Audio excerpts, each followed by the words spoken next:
আসসালামু আলাইকুম viewers. Lenovo IdeaPad 110 ল্যাপটপটি ফরম্যাট দিতে গেলে অনেকেই সমস্যায় পড়েন। এটা লিখেছিতে না UEFI মোডে .ntfs নাকি FAT32 কোন মোডে পেন ড্রাইভটাকে ফরম্যাট দিয়ে নেবেন, বুটেবল করে নেবেন, এটা বুঝতে পারেন না অনেকে। তো আমি খুব সহজভাবে দেখাচ্ছি। এটা আসলে UEFI মোডে, সুতরাং আপনাকে FAT32তেই ফরম্যাট দিয়ে নিতে হবে। তো এখান থেকে আপনি পেন ড্রাইভটাকে FAT32তে আপনি ফরম্যাট দিয়ে নেবেন, তাহলে আপনার আর সমস্যা হবে না আশা করি ইনশাআল্লাহ। তো তারপর যেটা করবেন সেটা হচ্ছে ফাংশন কে এবং F12 একসঙ্গে প্রেস করবেন, তারপর বুট মেনুতে চলে যাবে।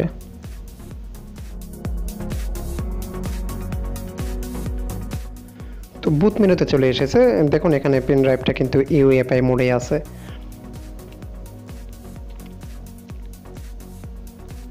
UEFI মোডে সিলেক্ট করলাম। এখন অ্যাজ ইউজুয়াল যেভাবে উইন্ডোজ দিতে হয় সেভাবে কন্টিনিউ করবেন।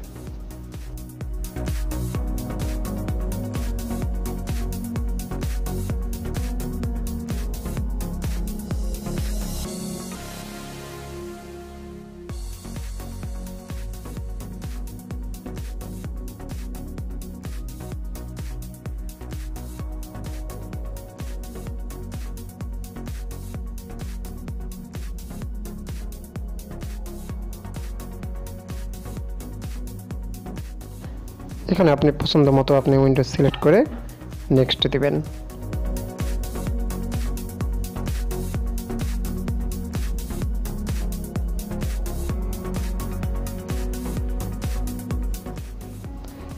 এখান থেকে আপনি যেটা আপনার সি ড্রাইভ ছিল সেটা আপনি সিলেক্ট করে ফরম্যাট দিবেন।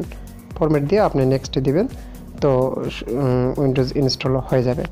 তো মূলত এইটুকুই দেখালাম, এর চেয়ে বেশি দেখানোর দরকার নাই। তারপর আপনারা অ্যাজ ইউজুয়াল যেভাবে উইন্ডোজ ইনস্টল দেওয়া হয় সেটা আপনারা সবাই জানেন। তো আশা করি ভিডিওটি ভালো লেগেছে। ভালো লাগলে লাইক, কমেন্টস, শেয়ার করবেন। আর যারা সাবস্ক্রাইব করেননি প্লিজ সাবস্ক্রাইব করবেন।